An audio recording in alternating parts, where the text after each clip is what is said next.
बिस्मिल्लाहिर्रहमानिर्रहीम अस्सलाम वालेकुम। मैं हूं हसनैन कुरैशी और हम पहुंच गए हैं फेसबुक एड्स मास्टरी कोर्स के सेक्शन नंबर 6 में।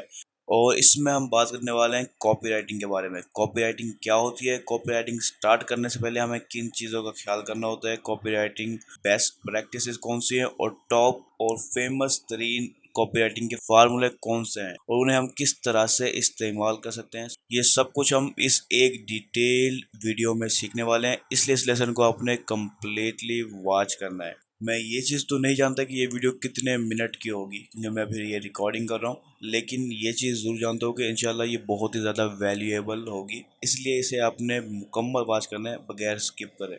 तो सबसे पहली चीज़, व्हाट इज़ कॉपीराइटिंग। अगर मैं आपको कॉपीराइटिंग आसान लफ्ज़ों में बताऊं तो marketing message in written words is called copywriting.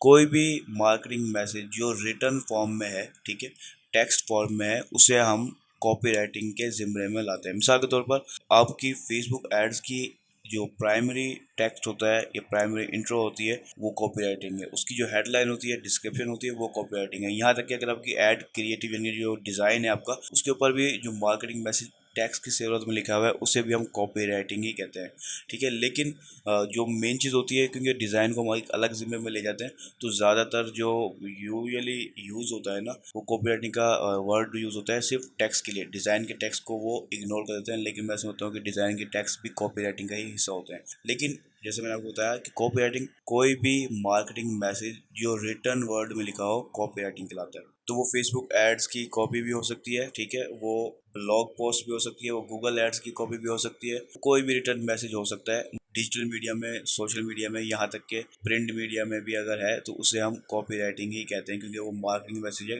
वो भी रिटर्न वर्ड में, ठीक। अगर हम फेसबुक ऐड के लिहाज से बात करें तो कॉपी राइटिंग को फेसबुक ऐड के लिहाज से हम ऐड कॉपी भी कहते हैं, ठीक है। लेकिन ये एक समझ लो एक ही चीज़ के दो मुख्तलिफ नाम है। इसके अलावा भी आपको मुख्तलिफ और नाम भी सुनने को मिल सकते हैं, लेकिन वो कॉपी राइटिंग ही होती है। तो अब मैं आपको बताता हूँ कि कॉपी राइटिंग स्टार्ट करने से पहले किन चीज़ों का आपने ख्याल करना है, ये किन चीज़ों का आपको पता होना चाहिए। तो देखिए, सबसे जो अहम तरीन चीज़ है, आप कॉपी राइटिंग अगर कर रहे हैं तो जाहिर सी बात है आप कुछ ना कुछ सेल कर रहे होंगे। तो आपको पता हो कि आप असल में क्या चीज़ सेल करना चाह रहे हैं। कोई प्रोडक्ट सेल करना चाहते हैं, कोई सर्विस सेल कर रहे हैं, ऑनलाइन प्रोडक्ट है वो या ऑफलाइन प्रोडक्ट है, उसके क्या फीचर्स हैं, क्या बेनिफिट्स हैं, ये सब चीज़ें आपको बहुत ही अच्छे अंदाज में पता होनी चाहिए। अगर आपको ये सब चीज़ें अच्छे अंदाज में पता होगी तो ही आप उसके लिहाज से एक अच्छी कॉपी राइटिंग कर पाएंगे। जब आपको ये चीज़ पता चल गई कि आप असल में सेल क्या कर रहे हैं, तो फिर दूसरे नंबर पे आपने ख्याल रखना है कि आप सेल किसे कर रहे हैं, ठीक है। आपको जो प्रोडक्ट है या सर्विस है वो असल में किसे सेल कर रहे हैं, आपकी जो टारगेटेड ऑडियंस कौन सी है, एग्जैक्ट टारगेटिंग ऑडियंस कौन सी है, उनके पेन पॉइंट्स क्या हैं,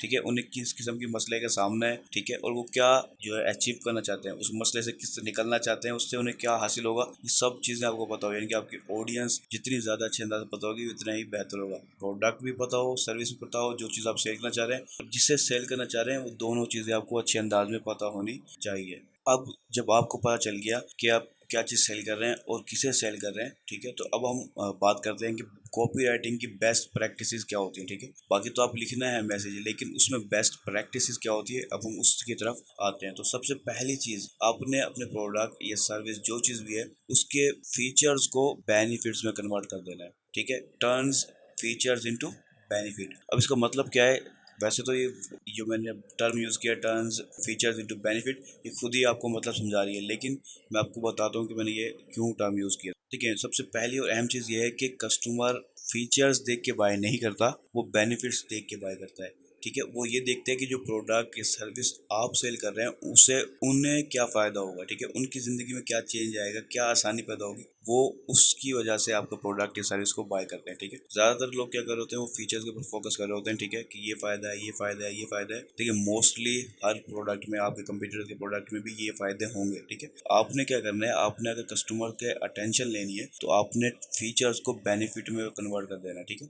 तो मिसाल के तौर पर आप एक कोल्ड वाटर बोतल सेल कर रहे हैं, तो आपने इस चीज़ पे फोकस नहीं करना कि आप उसकी जो है ना मटेरियल बताना शुरू कर दें कि वो वाटर बोतल किस चीज़ से बनी है, कितना पानी जमा कर लेती है, इस तरह की चीज़ें नहीं बतानी। ये सब चीज़ें उन्हें पता होगी, 1 लीटर की बोतल है तो एक लीटर ही पानी होगा, ठीक है। आपने जो बताना है उससे फ़ायदा बताना है कि अगर वो पानी की बोतल लेता है, वो कोल्ड वाटर बोतल लेता है, तो उसका पानी कितनी देर तक ठंडा रहेगा, ठीक है। वो सख्त गर्मी में एक ठंडा पानी पी सकता है, सुकून हासिल कर सकता है, वगैरह वगैरह वगैरह। बेनिफिट्स बताने हैं आपने, ठीक है, फीचर्स नहीं बताने। फीचर से भी सेल होती है लेकिन बहुत कम, जो अगर आप कभी टेस्टिंग करेंगे तो फीचर के मुकाबले में बेनिफिट्स की से ज़्यादा चीज़ें सेल होती हैं, ठीक है।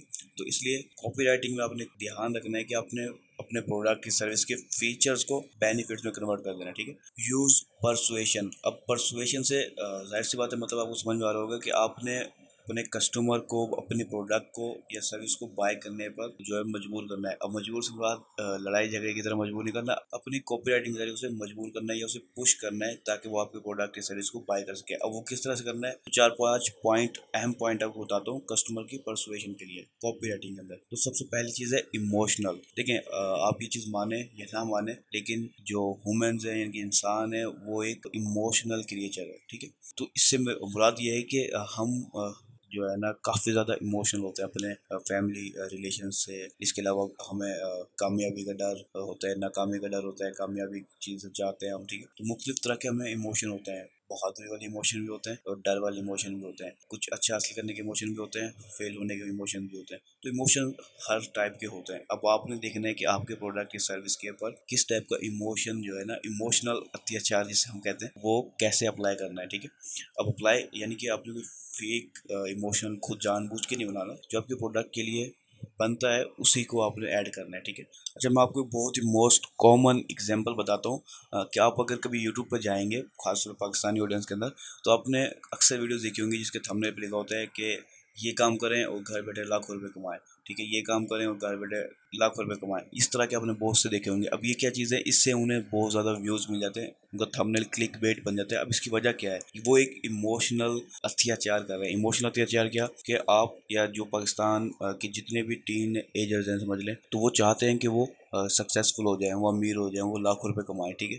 ये एक उनका एक इमोशन है, ठीक है। अब उसे हम लालच भी कह सकते हैं और इमोशन भी कह सकते हैं। इमोशनल अत्याचार करते हुए वो उन्हें क्लिक करने पे मजबूर करते हैं। उसके बाद वीडियो में कितनी सच्चाई है कितनी नहीं है वो बात की बात है, लेकिन उन्होंने मजबूर कर दिया कि वो उस पर क्लिक करें, ठीक है। उससे उन्हें जैसे पता व्यूज़ मिला और उन्होंने अब अर्निंग कर ली। तो बात ये आती है कि इमोशनल अत्याचार आपने भी करना है अपनी कॉपी राइटिंग के अंदर। उसके बाद दूसरा पॉइंट आता है परसुएशन का, वो है स्कैरसिटी। स्कैरसिटी से मुराद जो है ना, आपने अपने सेल या परचेज के जो भी ऑफर है, आपकी प्रोडक्ट सेल कर रहे हैं, उसे एक टाइम लिमिट देनी है, ठीक है। उनको पुश करने की कोशिश करनी है कि वो अभी बाय कर लें वरना वो एंड हो जाएगा। ये लिमिटेड सीट्स हैं, वो ख़त्म होने वाली हैं। किसी भी टाइप की आपने टाइम लिमिट देनी है जिससे कस्टमर जो है पुश होगा आपके प्रोडक्ट की सर्विस बाय करने के लिए। अब एग्जांपल मैं आपको बताऊं, तो मिसाल के तौर पर आप एक प्रोडक्ट बेच रहे हैं, ठीक है, जिसकी आप चाहते हैं ज़्यादा से ज़्यादा सेल हो। तो अब आपने ऑफर क्या चलाई कॉपी राइटिंग के जरिए, मिसाल के तौर पर आपने एक प्रोडक्ट सेल करना है, तो आपने क्या कहा कि 55% of, 50% of in last 24 hours, या फिर यूँ कहते हैं कि सेल एंड्स इन 24 आवर्स, ठीक है। अब आपने एक टाइम लिमिट बता दिया कस्टमर को, जो ऐड आपका देख रहा है उसे पता है कि ये सेल 24 आवर्स में ख़त्म हो जाएगी, तो उसे इस 24 आवर्स के अंदर अंदर ही आपसे प्रोडक्ट बाय करना है, ये सर्विस बाय करनी है, ठीक है। तो मैं आपको क्या कह रहा हूँ कि अपने स्कैरसिटी लगाएं और कोशिश करें जो टाइम बाउंड या टाइम लिमिट दे रहे हैं या फिर आप सीट्स की लिमिट दे रहे हैं, यानी कि आप प्रोडक्ट्स की लिमिट दे रहे हैं कि 100 प्रोडक्ट्स हैं उसके बाद खत्म हो जाएगा, कोई भी लिमिट दे रहे हैं, बेशक वो टाइम की है या प्रोडक्ट या सर्विस की है, जो भी लिमिट दे रहे हैं वो स्पेसिफिक हो, ठीक है। यानी कि उसके अंदर साफ क्लियर हो 24 आवर्स। ये नहीं कहे कि सेल एंड्स ना हो या सेल एंड सून, ठीक है। अब सून के अंदर पता नहीं हो कितनी देर में एंड होगी, लेकिन 24 आवर्स का मतलब 24 आवर्स है, वो उसमें एंड होगी, उसे ये चीज़ की स्कैरसिटी से वो पुश होगा। अच्छा, इसके अंदर एक चीज़ आपने ध्यान रखनी है कि आपने बहुत कम पीरियड नहीं रखना। मिसाल के तौर पर 30 minutes, sale end in 30 minutes, इस तरह का, या सेल एंड इन 1 आवर, इस तरह का कुछ भी आपने नहीं रखना। इसकी वजह ये है कि अक्सर लोग हो सकता है कि उनके पास उसका क्रेडिट कार्ड या इस तरह की कोई सहूलत नहीं है जिससे वो आपके प्रोडक्ट या सर्विस को बाय कर सके, ठीक है। या फिर वो किसी आउटिंग में है तो वो घर जाके भी बाय कर सकता है, लेकिन अब क्योंकि आपने टाइम लिमिट लगाई है 30 मिनट की या 1 घंटे की, तो हो सकता है वो इग्नोर कर दे कि यार अब तो सेल खत्म हो गई, कि वो बाय ना करे, ठीक है। तो कोशिश करनी है कि आपने इतना कम टाइम लिमिट भी ना हो और ज़रूरत से ज़्यादा टाइम लिमिट भी ना हो। एक मतलब दरमियान का रास्ता आपने अख्तियार करना है, लेकिन इमोशनल चीज़ भी काम करती है और स्कैरसिटी भी लाजमी होती है। अगर दोनों को मिक्स कर दें तो ज़बरदस्त हो जाती कहानी। अच्छा, तीसरा पॉइंट परसुएशन में मैं आपको डालना चाहूँगा, वो है स्पेसिफिसिटी। थोड़ा सा मुश्किल लफ्ज़ है लेकिन इसके मायने बहुत ही मज़ेदार है। इसके अंदर मैं आपको इसको मैं स्कैरसिटी के साथ भी जोड़ना चाहूँगा कि आपने जैसे मैंने कहा टाइम लिमिट में आपने क्लियर रखना है कि कितनी टाइम है, 24 आवर्स हैं या जितना भी टाइम है आपने क्लियर रखना है, ठीक है। स्पेसिफिसिटी के अंदर भी यही चीज़ है कि आपने जो भी रिजल्ट दे रहे हैं या जो भी आउटकम कस्टमर को मिलेगा उसको क्लियर रखना है, ठीक है। मिसाल के तौर पर जैसे मैंने यूट्यूब की एग्जांपल दी आपको कि वो कितने लाख रुपए कमाए, इसकी बजाय अगर मैं कहूँ कि हाउ आई अर्न 3 लाख रुपए या 3,25,550 रुपए मैंने कैसे अर्न किए इन 3 मंथ्स, इस तरह का। अभी स्पेसिफिसिटी मैंने टाइम बता दिया कि 3,50,550 ये एक बिल्कुल स्पेसिफिक मैंने उन्हें अपना जो है ना एक डाटा दे दिया, ठीक है। तो ये ज़्यादा अथेंटिक है इससे कहने के लाखों रुपए कमाए, ठीक है। अब लाखों में कितने लाख हो कोई पता नहीं, 1 लाख है ये 1 लाख 1 रुपया है, ये 10 लाख है, कोई क्लियरिटी नहीं है, ठीक है। मैंने उसको एग्जैक्ट बता दिया कि अब एग्जैक्ट क्या बताया मैंने, 3,50,550 रुपये कमाए इन 3 मंथ्स। यहाँ 3 मंथ्स के टाइम भी बता दिया, टाइम लिमिट भी लगा दिया, प्लस मैं स्पेसिफिसिटी का रूल भी लगा दिया। तो ये ज़्यादा बेहतर और ज़्यादा क्लिक बेड है उसके मुकाबले में, ठीक है। तो आपने परसुएशन के अंदर ये चीज़ यूज़ करनी है। अब परसुएशन से मुराद यही है कि हम मजबूर कर रहे हैं स्पेसिफिक एक्शन लेने के लिए। तो इमोशनल, स्कैरसिटी, स्पेसिफिसिटी, ये 3 पॉइंट मैंने आपको अब तक बताए। अब मैं चौथे पॉइंट भी आपको बताता हूँ। देखिए चौथा पॉइंट है वो है ह्यूमर या फन और इंटरटेनिंग। मैं जो कहूँगा कि ह्यूमर या फन और इंटरटेनिंग। अब इसकी वजह क्या है, देखिए मैं समझता हूँ कि ये बाकी 3 से भी ज़्यादा इंपॉर्टेंट है। इसकी मेन वजह क्या है कि जो भी पर्सन फेसबुक यूज़ कर रहा है, यूट्यूब यूज़ कर रहा है या कोई भी सोशल मीडिया प्लेटफॉर्म यूज़ कर रहा है या कोई भी डिजिटल मीडिया प्लेटफॉर्म यूज़ कर रहा है, वो आपके उस प्लेटफॉर्म को यूज़ जो करने के लिए वो आया है, वो आपके ऐड देखने के लिए नहीं आया, ठीक है। वो आपके ऐड देखने के लिए नहीं आया, वो आया है फन और इंटरटेनिंग के लिए। उस कोई प्रोडक्ट कोई भी चीज़ स्क्रॉल करने, पोस्टर को कंज्यूम करने के लिए आया, वो अपने दोस्तों से रब्ता करने के लिए आया, कनेक्ट करने के लिए आया, या कोई वो वैल्यू हासिल करने के लिए आया, ठीक है। लेकिन सिर्फ आपके ऐड देखने के लिए नहीं आया, ठीक है।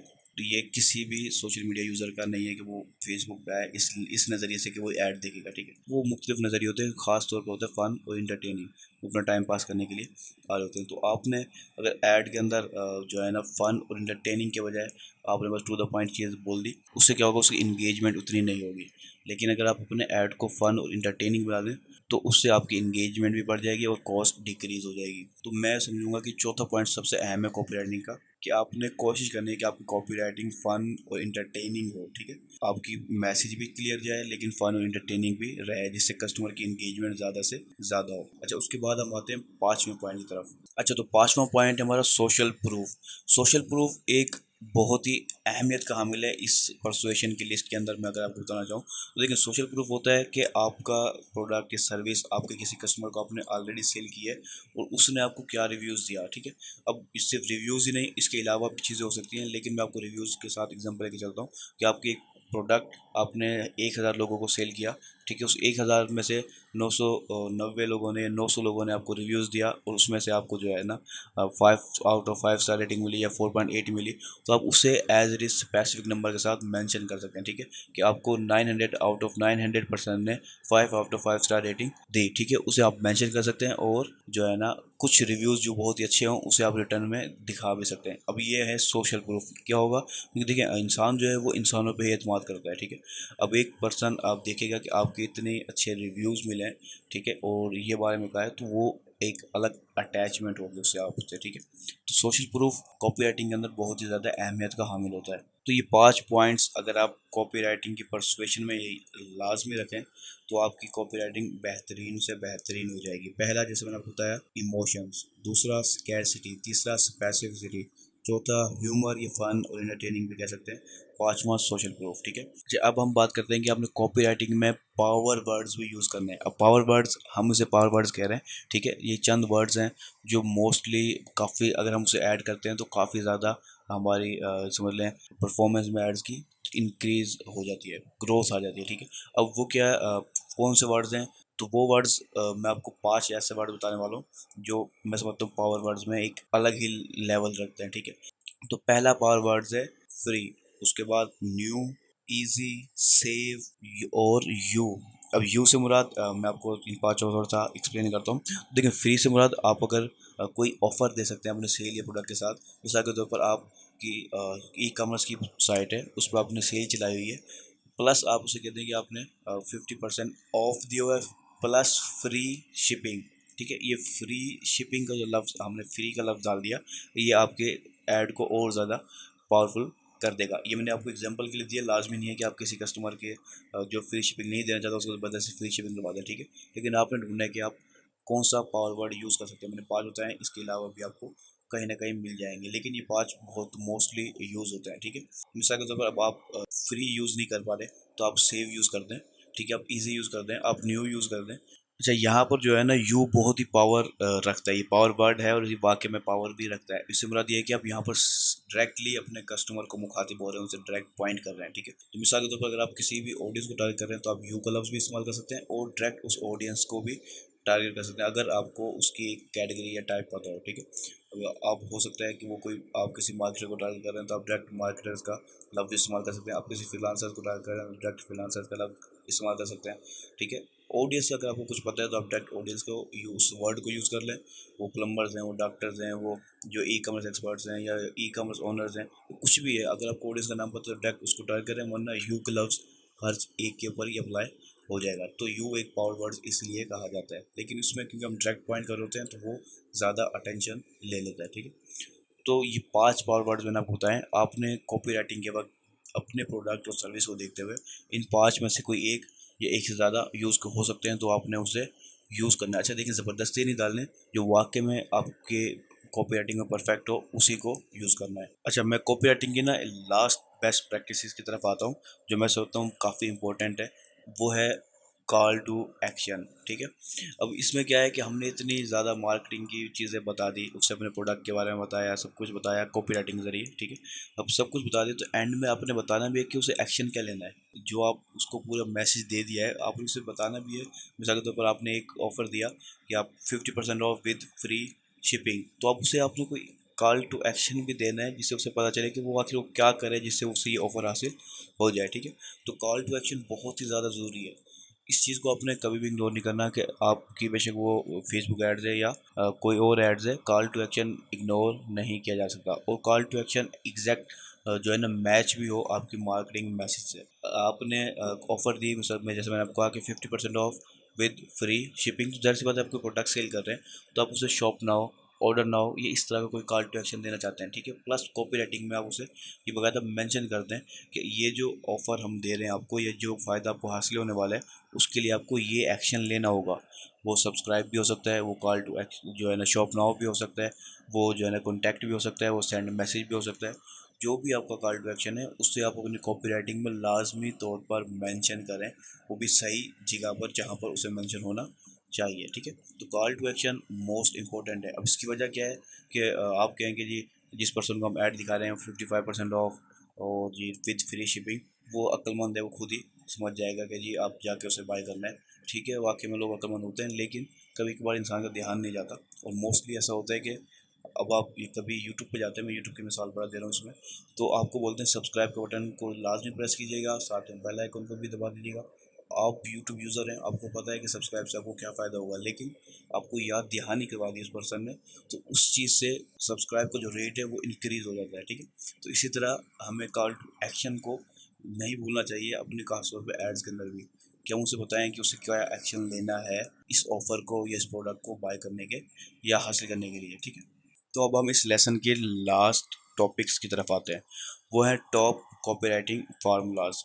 देखिए, कॉपीराइटिंग के सैकड़ों की तादाद में फार्मूलाज हैं, ठीक है। मुख्तलिफ पर्सनों ने मुख्तलिफ अंदाज के कॉपीराइटिंग फार्मूलाज लेके आते हैं और कुछ ख़त्म हो जाते हैं और कुछ आते रहते हैं, ठीक है। और कुछ तो इतने पुराने जो 100 साल या 150 150 साल से चल रहे हैं लगातार, ये बगैर ख़त्म हुए, यानी कि उसकी अभी तक इफ़ेक्टिवनेस वैसे के वैसे बरकरार है, ठीक है। लेकिन मैं सिर्फ इस लेसन में टॉप 3 कॉपीराइटिंग आइडियाज़ के ऊपर बात करने वाला हूँ, ठीक है। वो कौन से होते हैं और वो असल में हैं क्या।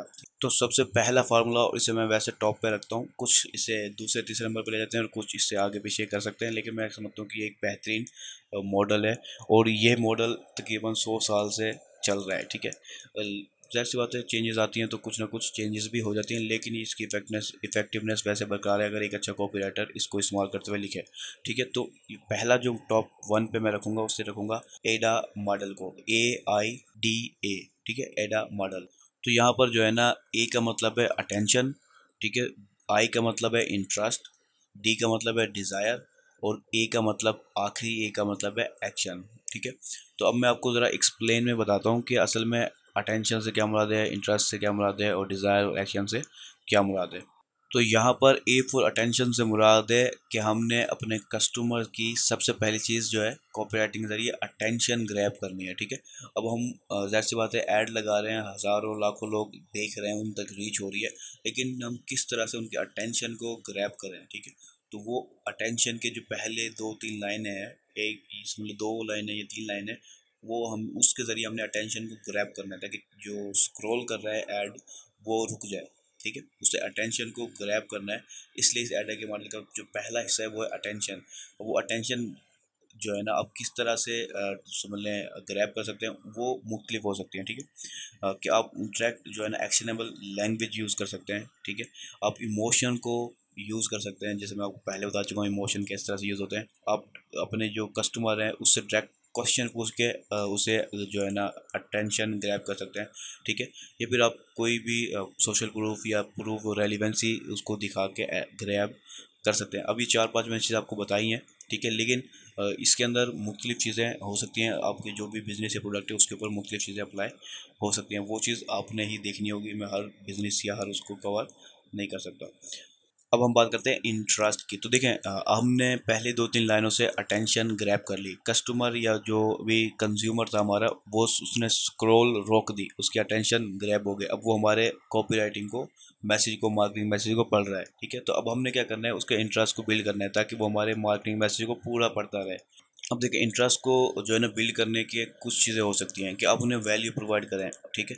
या फिर आप उनके जो प्रॉब्लम है उसको जो है ना एक्सप्लेन करें कि उन्हें असल में क्या प्रॉब्लम है, ठीक है। वो प्रॉब्लम को जब वो सुन रहे होंगे वाकई में वो समझ रहे होंगे यार हाँ ये वो प्रॉब्लम यानी कि उस प्रॉब्लम का वो सामना कर रहा है, तो वो जो आपकी कॉपी राइटिंग का मैसेज है उसको कम्प्लीटली पढ़ता रहेगा, ठीक है।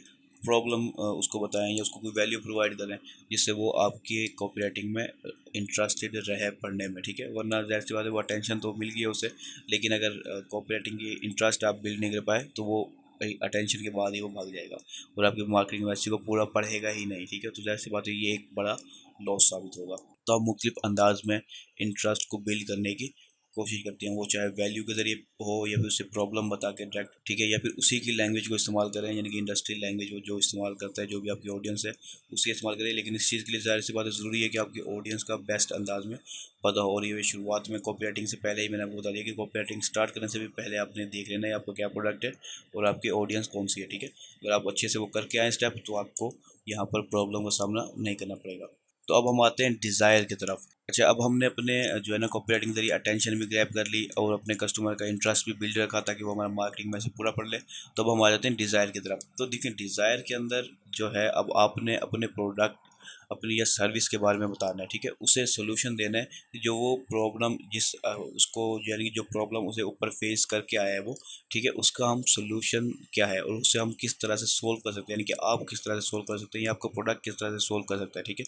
तो आपने क्या करना है, हाईलाइट योर यूनिकनेस, जो आपके प्रोडक्ट के अंदर, इस सर्विस के अंदर यूनिक पॉइंट्स हैं उसे आपने हाईलाइट करना है अपने डिज़ायर सेक्शन के अंदर, ठीक है। इसके अलावा आपने जो है ना बेनिफिट्स जो है ना हाईलाइट करने हैं जो कस्टमर्स को हासिल होंगे आपके प्रोडक्ट की सर्विस बाय करने के लिए, बेनिफिट्स को हाईलाइट कर सकते हैं, ठीक है। इसके अलावा आप सोशल प्रूफ के जरिए भी कस्टमर्स को समझ लें मोटिवेट कर सकते हैं या पुश कर सकते हैं आपके प्रोडक्ट की सर्विस बाय करने के लिए। और अब हम आ जाते हैं एडा मॉडल का आखिरी पॉइंट, वो है एक्शन, ये कॉल टू एक्शन। इसको मैं पहले भी बता के आ चुका हूँ कि अब आपने कॉपी राइटिंग के ज़रिए इतना कुछ बता दिया, उसके अटेंशन ग्रैब कर ली, उसका इंटरेस्ट बिल्ड रखा, उसको प्रॉब्लम का जो प्रॉब्लम थी उसको सोल्यूशन भी बता दिया। तो अब सिर्फ एक ही चीज़ रहती है, एक्शन। उसमें आपने सिंपली बताना है कि वो किस क्या चीज़ करे जिससे उसकी वो प्रॉब्लम जो उसके सामने है वो दूर हो जाए, ठीक है। वो सेल करे और यानी कि परचेज करे या वो रजिस्टर करे, जो भी आपका कॉल टू एक्शन है वो क्लियर होना चाहिए और बिल्कुल पॉइंट वाली जगह पे होना चाहिए, ठीक है। जब वो बिल्कुल तैयार है, यानी कि उस वक्त थोड़ा मारना है आपने जब लोहा अच्छे से गर्म हो जाए। तो ये था हमारा कॉपी राइटिंग का नंबर 1 मॉडल, एडा मॉडल। अब हम आते हैं अपने दूसरे मॉडल की तरफ। तो दूसरा हमारा मॉडल है PAS, प्रॉब्लम, एजिटेट और सॉल्यूशन। कुछ उसे सॉल्व भी कहते हैं और कुछ सॉल्यूशन भी कहते हैं, ठीक है। तो क्योंकि दोनों में यस आता है तो PAS ही इसका मुखफ़्फ़ रह जाता है। तो अब हम अगर हम इसके ऊपर बात करें तो ये भी कोई एडा मॉडल से ज़्यादा मुख्तलिफ नहीं है, बस समझ लें उसकी टर्म्स चेंज हो गई हैं। तो देखिए इसके अंदर, इस मॉडल के अंदर जो पी से मुराद है, प्रॉब्लम से जो मुराद है, वो उस बदले एडा मॉडल के अंदर हम अटेंशन और इंटरेस्ट के सेक्शन में कवर करते हैं। यानी कि पहले हम प्रॉब्लम को बता के अटेंशन ग्रैब करते हैं, फिर उसके प्रॉब्लम को थोड़ा सा एक्सप्लेन करते हैं, ठीक है। लेकिन इसके अंदर सिर्फ एक ही सेक्शन में उसको डाल दिया प्रॉब्लम के नाम से, ठीक है। तो इसके अंदर पी से प्रॉब्लम से मुराद है कि हम उसे प्रॉब्लम के बारे में बता रहे होते हैं, उसको बता रहे होते हैं कि असल में वो क्या, किस मसले का सामना वो कर रहा है, ठीक है। उस मसले की वजह से उसे क्या परेशानियाँ हो रही हैं, ठीक है। तो पहले हम उसे अच्छे से क्लियर करते हैं उसकी प्रॉब्लम का, यानी कि उससे पहले हम मौत दिखाते हैं, उसके बाद बुखार पे राज़ी करते हैं। ये बहुत ही नॉर्मल यूज़ होने वाली टर्म्स है पाकिस्तान के अंदर, इसलिए मैं उनको यूज़ कर रहा हूँ ताकि आपके दिमाग में अच्छे से आ जाए, ठीक है। तो पहले प्रॉब्लम को अच्छे से हाईलाइट कर दिया, उसके बाद एजिटेट की तरफ वो आ गए, ठीक है। कि अब प्रॉब्लम उसे समझ में आ गई, जो भी पर्सन है, तो उसके बाद जो है वो एजिटेट की तरफ आ गए, यानी कि उसे प्रॉब्लम अच्छे से समझ में आ गई कि उसे क्या प्रॉब्लम है, ठीक है, उसका मसला क्या है। तो अब ये एजिटेट के सेक्शन में हम क्या करते हैं, हम उसे और ज़्यादा इमोशनल कर देते हैं, ठीक है। यानी कि हम उसके जो पेन, जो मसला था, उसे और ज़्यादा पेनफुल कर देते हैं। समझ लें हम नमक छिड़क देते हैं उसके ज़ख्मों के ऊपर, जो उसे मसला था उस पर नमक छिड़क देते हैं। अब वो पहले मसले में था, उसको हमने बताया कि जी तुझे ये बीमारी है, उसके बाद उसको जो है ना और ज़्यादा डराया, समझे, एक जैसे मैंने कहा कि मौत दिखाई अच्छे से, ठीक है। तो पहले सेक्शन में प्रॉब्लम बताई, दूसरे सेक्शन में उसको मौत दिखाई, ठीक है। और तीसरा सेक्शन अब आ जाते हैं सोल्यूशन की तरफ, ठीक है। दूसरे, यानी कि पहले सेक्शन में हम उसे प्रॉब्लम बता दी, दूसरे में हमने उसे जो है ना थोड़ी सी और ज़्यादा उस प्रॉब्लम को और ज़्यादा पेनफुल कर दिया उसके लिए, यानी कि उसको मौत दिखा दिया अच्छे से। उसके बाद हम तीसरे सेक्शन में सोल्यूशन दिखाना है उसे कि ठीक है तो ये प्रॉब्लम है, उसे तो इतनी ज़्यादा पेन हो सकता है, ये इतनी तकलीफ उसे हो सकती है। मैं आसान लफ्ज़ों में आपको समझाने की कोशिश कर रहा हूँ। तो उससे हमसे बचाने के लिए ये हमारा सोल्यूशन है, ये प्रोडक्ट या फिर ये सर्विस बाय कर ले तो मुझे ऊपर वाले जो मसले हैं वो ख़त्म हो जाएंगे, ठीक है। तो यही चीज़ एडम मॉडल में भी है, ठीक है, कि हम पहले अटेंशन ग्रैब करते हैं, ठीक है, उसके बाद इंटरेस्ट बिल्ड करते हैं अपने प्रॉब्लम को बता के, उसके बाद डिज़ायर बताते हैं कि उसकी जो प्रॉब्लम है उसको किस तरह से हम हल कर सकते हैं, उसके बाद हम एक्शन में आ जाते हैं, ठीक है, कि हम उसे एक्शन को बताते हैं कि यार ये चीज़, ये जो है इसको फ़ौरन बाय कर या फिर इसको सब्सक्राइब कर, ठीक है। अब इसके अंदर एक्शन का मतलब जो कॉल टू एक्शन है वो चीज़ सेक्शन इसमें नहीं डाली गई, ठीक है, कि आपने बताना है बस सोल्यूशन, आपने सोल्यूशन बता दिया, उसके बाद आप ज़ाहिर सी बात है कॉल टू एक्शन लाजमी तौर पर लगाएंगे, लेकिन इस मॉडल में नहीं है, लेकिन लगाना लाजमी ही होता है, ठीक है। लेकिन ये मॉडल यही है कि आपने प्रॉब्लम बताएं, फिर उसे और पेनफुल कर दें, यानी कि एजिटेट कर दें, उसके बाद सोल्यूशन दे दें, ठीक है। तो कस्टमर ईजिली जो है ना मान जाएगा। तो ये था हमारा दूसरा मॉडल जिसे हम PAS भी कहते हैं, और प्रॉब्लम एजिटेट सोल्यूशन या सॉल्व भी कहते हैं। अच्छा, उसके बाद हम तीसरे मॉडल की तरफ आ जाते हैं अपने, वो है बिफोर आफ्टर ब्रिज, ठीक है। ये PAS से बिल्कुल या बिल्कुल नहीं तो कुछ ना कुछ, ये बहुत कुछ मिलता जुलता है, ठीक है। और PAS एडा मॉडल से मिलता जुलता है, ठीक है। तो असल में बिफोर और आफ्टर ब्रिज मॉडल क्या है, तो सबसे पहली चीज़ हम इसमें बिफोर सेक्शन की तरफ आ जाते हैं। तो बिफोर सेक्शन में हम उसे बताना है कि उसकी करंट सिचुएशन क्या है, उससे क्या प्रॉब्लम्स हैं जिसकी वजह से उसकी सिचुएशन करंटली चल क्या रही है, ठीक है। इससे पहले बिफोर सेक्शन में ये बताना है। उसके बाद आफ्टर सेक्शन में बताना है कि ठीक है ये प्रॉब्लम्स ये है, लेकिन तू इस प्रॉब्लम से इस सोल्यूशन को अगर हासिल कर लेगा तो इस प्रॉब्लम तक को सॉल्व करके तू इस लेवल पे पहुंच जाएगा, ठीक है। उसके बाद ब्रिज जो है, बिफोर और आफ्टर के दरमियान में जो ब्रिज है, यानी कि ब्रिज आप समझते हैं कि एक पुल है जो एक रस्ते को दूसरे से मिलाता है। तो अब उसने क्या किया है, इस मॉडल वाले जिस बंदे ने मॉडल बनाया था, उसने क्या किया कि उसने प्रॉब्लम बताई, उसके बाद सोल्यूशन बताया, उसके दरमियान अब ब्रिज बना दिया। अब ब्रिज क्या है, कॉल टू एक्शन, जिसे उसने ब्रिज का नाम दिया है, कि अब उसे बताना है कि अगर तो बिफोर वाली जो सिचुएशन है उससे आफ्टर वाली सिचुएशन में आना चाहता है तो उसे ये स्पेसिफिक एक्शन करना होगा, उसे प्रोडक्ट बाय करना होगा, उसे सर्विस बाय करनी होगी, या जो भी आपकी चीज़ है वो चीज़ उसे करनी होगी। कॉल टू एक्शन यानी कि एक्शन लेना होगा, फिर ही वो बिफोर से आफ्टर की स्टेज पे पहुंचेगा। तो देखिए ये थे 3 मॉडल जो मैंने आपको बताया, और ये टॉप के मॉडल्स हैं, जो ये फार्मूलाज हैं कॉपी राइटिंग के, जो यूज़ होते हैं, अभी तक यूज़ होते हैं, ठीक है।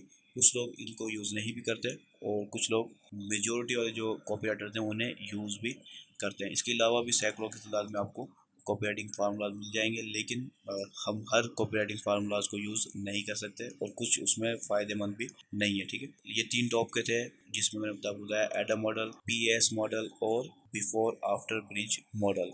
तो मैं थोड़ा सा रीकैप कर देता हूँ इस सेक्शन का। तो हमने यहाँ पर बहुत कुछ कवर किया इस लेसन में कि कॉपी राइटिंग क्या होती है, कॉपी राइटिंग स्टार्ट करने से पहले किन चीज़ों का आपको ख्याल रखना होता है, ठीक है। इसके बाद हमने देखा कि हमें जो है ना कुछ बेस्ट प्रैक्टिसेस देखी कॉपी राइटिंग की, कि फीचर्स को हमने बेनिफिट्स में कन्वर्ट करना है, हमें यूज़ परसुएशन। इसके अलावा हमने जो है ना देखा कि परसुएशन हमने किस तरह से, परसुएशन की कौन कौन से पॉइंट्स हैं अहम जिनको हम यूज़ करके लोगों को पुश कर सकते हैं, कस्टमर को पुश कर सकते हैं बाय करने के लिए। वो 5 पॉइंट मैं दोबारा से भी दोहरा देता हूँ।